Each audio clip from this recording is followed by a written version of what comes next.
In 1972, we had two paddles and a bouncing dot on a screen. 50 years later, you type one sentence and an entire world appears out of nothing. That's not just progress, that's acceleration. The only major gap separating what we've already built from a simulation mirroring reality is whether the things inside it can feel. Give it a few more lifetimes. We should get there. And the moment we build one, the question flips. It's no longer can someone simulate a reality, it's how many times has it already been done? We are either the original civilization that built the first simulation, or we're inside one. Most civilizations that build a simulation wouldn't just stop at one, they would build hundreds, thousands, and each one of those builds their own. You might not just be in a simulation, but in a tower of them, and you don't know which floor you're on. The number of simulated minds vastly outnumbers real ones. You could be an original, but the math doesn't like your odds.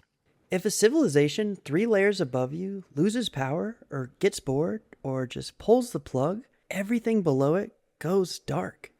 Philosopher Nick Bostrom laid it out as a trilemma. At least one of these has to be true. 1. Almost no civilization ever reaches a stage where they can run detailed simulations. They either destroy themselves first, there's a serious technical issue in building a simulation, or conscious minds simply can't be replicated.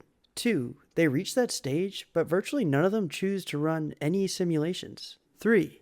We're almost certainly living in a simulation. The simulation hypothesis doesn't make a claim inside your reality, it makes a claim about your reality, and you don't have access to anything outside of it. Every tool you'd use to check, your math, your physics, your instruments, all of it is part of the thing that you're trying to test. It's like asking a character in a dream to prove they're in a dream. With what? Any glitch you find could be a feature, not a bug. Your deja vu isn't a glitch in the Matrix, it's a glitch in your brain. Novelty arriving wearing the feeling of memory. Your coincidences can often be explained by the fact that so many unlikely things could happen that some of them inevitably will. It's easy to look at principles in modern simulations and relate them to ideas in physics. Quantum mechanics can resemble selective rendering. The speed of light can sound like a bandwidth cap, and the Planck scale can feel like a kind of pixel resolution. Does any of this prove we're in a simulation? No, none of it. Zero. We're just looking at the edge of knowledge and making up fun little stories like we've always done. Some physicists claim that quantum mechanics makes simulation impossible, that reality requires a kind of understanding no algorithm can reproduce. But that argument only holds if you assume the simulator plays by the same rules we do. It doesn't prove reality can't be simulated. It proves reality can't be simulated the way we currently build software. The real hurdle is consciousness. You'd have to simulate this, whatever this is, the experience you're having right now. The fact that there's something it's like to be you. We don't know how subjective experience is produced, really at all. There are some brain regions that are very important to create a human experience, but that's through surveys. We can't measure it directly. We can barely define it. But consciousness looks like a physical process, and if it's physical, there's no obvious reason it can't be built. Some argue it's not about the material, but the structure of a system. If what matters is how information is organized, not whether it runs on carbon or silicon, then digital consciousness might already be here. Your video game characters, your AI models, at what threshold of confidence in their ability to experience do they get moral status? What if you could get out? Can we find the walls? Can we send a signal up? If we build a simulation ourselves, will we know how to escape? If you could, would you want to? And if we start banging on the walls, would they just pull the plug? There is overwhelming evidence for a 13.8 billion-year-old universe, a 4.5 billion-year-old Earth, and a long evolutionary history. Science is very good at describing dynamical laws, the rules that govern how a system evolves once it exists. In practice, we take those laws and run them backward, reconstructing earlier and earlier states of the universe.